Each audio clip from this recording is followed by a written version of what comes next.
get into today's lesson, which is asking the question, has Melbourne sprawled too far? Well, if you're at school, you just need to look out the window. And I think you could pretty easily answer that question. And as always, we have some learning goals. And what are they? They are, you're going to know about Melbourne's sprawl. Sprawl just means spreading out. Yeah. You're going to know the negative effects of urban sprawl. And you're going to do a little activity where you answer some questions about a map. So you're going to learn how to interpret a map. So, here's your first heading. Has Melbourne sprawled too far?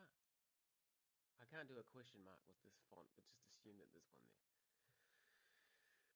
Melbourne is the fastest growing state capital in Australia. Now, I took these notes from the textbook a few months ago. Whether Melbourne is still the fastest growing state capital in Australia, I do not know the answer to that. I would suggest it's probably not, in fact, the fastest growing state capital currently, although I think once coronavirus is gone, it'll probably go back to being it. Melbourne's the fastest growing state capital in Australia because of migration. It gets heaps of migrants. So this is all pre-COVID. It was going to get to 7.7 million people by 2050. And that requires another 500,000 houses. And if you drive along Mickleham Road, you'll see that's where they're being built. How? How's it sprawling? So how's it getting bigger, right? How are all these new people fitting in? So you've got a thing called urban infill. That's where, say you got a big house and a big property, you knock that down and you build two houses on it. And then all of a sudden you've doubled the number of people that can live in the same area. So that's one way, urban infill. Yep, so there's an example there. You got urban renewal, which is where you take a skanky, disused suburb and put houses in it. For example, Docklands or Fisherman's Bend. And then you have what people typically think of when they think of sprawl, which is just where the edge of the city is. You just keep building houses and it gets bigger and bigger and bigger. If you look at Earth from a satellite, it looks like humans are a bacteria. The thing about sprawl on the edge of the rural-urban fringe is that this is where typically you have market gardens. So vegetables and fruit are quite difficult to transport long distances, so they get grown around the edges of the city. Of course, if the city grows, then all those market gardens and orchard areas get taken out. And you'll probably just rebuild them further out. So we're talking about low-density planned estates, and that's exactly what you see in what's happening in Greenvale at the moment. Ta-da! So here's a view from the airport looking back to the city. And that's some serious sprawl there. Here's an interesting map showing the change in population density. So have a look at those. I want you to have a look at those colours and see if you can figure out what it's saying there. While I have my McDonald's coffee. What's happened to the population density in this inner city? Yeah, it's increased dramatically. There's way more apartments in the center city than there was in the 80s. And you can see there that population density has basically increased pretty much everywhere in Melbourne. There are negative effects of this urban sprawl, and let's discuss them now. So, infrastructure costs. So the more people are spread out, the more you've got to spend on roads to go all the way out there, hospitals, schools, public transport. Assuming you actually do spend the money on public transport. I mean, a lot of these new suburbs are not well served by public transport at all. For example, Greenvale, you got the odd bus maybe, but buses are not very popular. You know, there's no trains or tram lines even being considered to come out in the Greenvale direction. Also, you've got to build more water pipes. You've got to build gas pipes. Australia's a country where gas is piped into houses. Now, this is not everywhere. Where I grew up in New Zealand, Nobody had gas. All our ovens were powered with electricity. Also, you got to build power lines. Yeah, so it's more efficient to have a small city that's tall with all the people living on top of each other in apartments. Yeah, because you don't need to pump electricity, gas lines, water lines way out into these extremely far away suburbs. You lose fertile farmland, as mentioned, market gardens and orchards, which would often be on the outskirts of big cities, get taken out. You lose green spaces, yeah, so there's a lot of parks and just farmland and fields that people might want to hang out on. It's a big deal for human health to spend time in green space, so getting rid of that is bad. Here's a look at how much it costs a city. I think this might be in US dollars, but you get the idea. Look how much it costs for a city for people who live in the suburbs versus people who live in the CBD or the inner urban areas, yeah? Because you've got to spend all this money on stuff spreading out. It's much more economically efficient to have people living close together. More than twice as expensive for a city to run a suburb. Who's paying for that? You are, or your parents, through their taxes. Here's another little, I'm just going to leave that there and stop talking so you can have a read about some of the cool stuff on that infographic.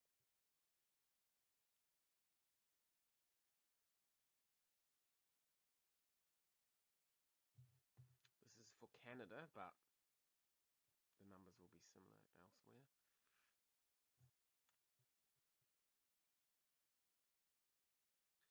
So it's cheaper to have high density housing. Right, what do I want you to do? I want you to read. You're going to read the chapter for this topic. That's chapter 7.6. So please read that. It's not a long read. Right, let's do some map interpretation. Here's a map, and here's some questions. What elements of bolts is this map missing? Remember, that's border, orientation, legend, title, scale, source. So write down these questions and the answers in your books. What's a good title for this map? So there's a hint about an element that might be missing. Where's Melbourne growing the fastest? So using geographic language, north, south, east, west, and distance from the centre, whatever, describe where Melbourne's growing the fastest.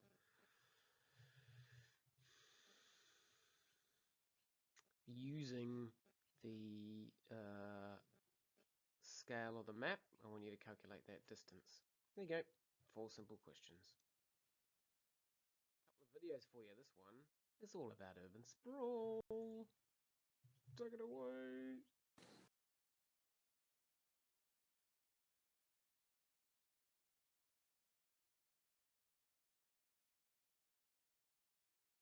Out of these 7.4 billion people on this planet, 53.8% of people live in urban areas as of 2015, which brings up the question, how do all these people comfortably live in urban centers? Well, they don't.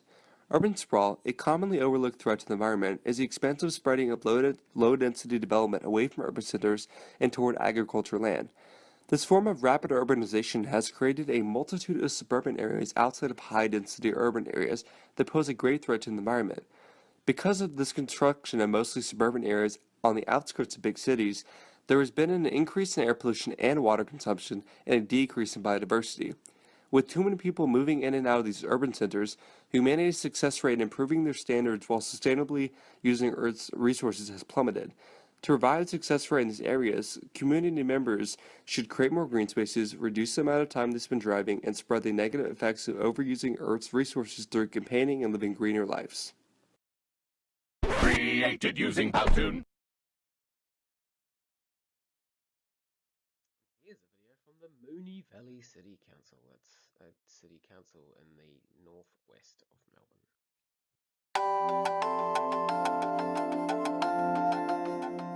Melbourne is growing, and it's growing fast. By 2026, the population of Melbourne is projected to hit 5 million people.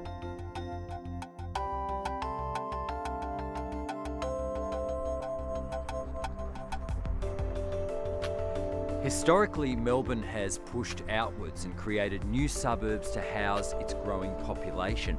But when most of the growth of a city happens at its fringes, it leads to urban sprawl, and that brings some serious challenges and pressures.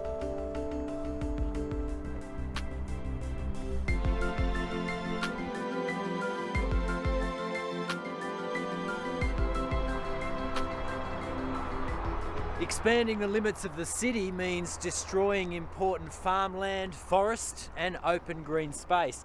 Now this is all happening quite far away, so what's it got to do with you? A lot, as it turns out. We all pay for this urban sprawl through increased costs and taxes. It's very expensive for governments to build new roads, schools and hospitals. It also costs a lot to put in new services like water, gas, electricity and sewerage.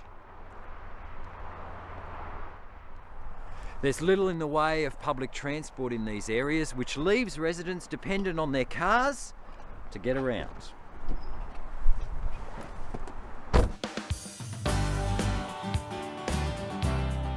And so, ever-growing numbers of people are driving from the outer suburbs towards the city to access their jobs and the services they need. And they're travelling through suburbs close to the city, just like yours. And that's leading to increased traffic congestion and pollution. The reality is, if you live anywhere in Melbourne, this affects you. Our state governments have grappled with this challenge for quite some time, and both sides of politics have come to the same conclusion. Melbourne can't keep spreading forever. Now, there is a place for new suburbs, but the answer to this challenge lies in other approaches too. Things like renewing old brownfield sites like Fisherman's Bend, as well as continuing to focus on building up population and housing density in and around Melbourne's established centres. These inner urban centres, which were nominated by the state government, are busy, vibrant hubs with shops, services and good access to public transport. Now that makes these areas very appealing to a growing number of people who want to be able to cycle or walk to the things they need in their local community and rely less on cars. It also makes these areas good locations to have a diverse mix of housing to accommodate population growth. As the population ages and family sizes get smaller, there's more and more demand for smaller homes.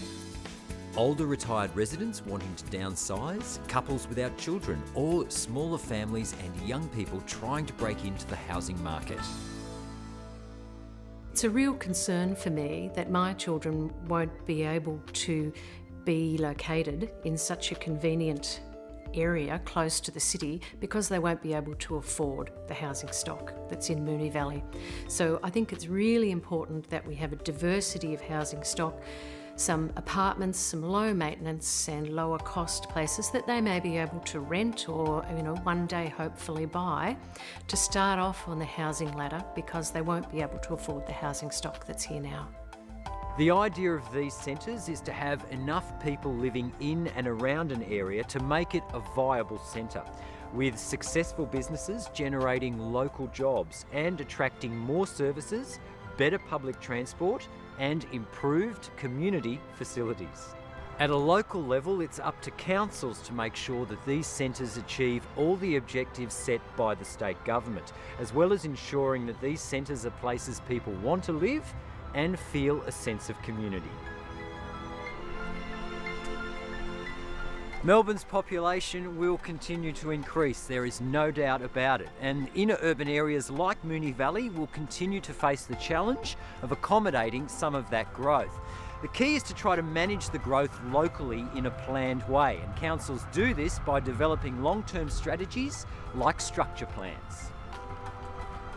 Now, without robust plans, there's the potential for this growth and development to happen in an ad hoc way.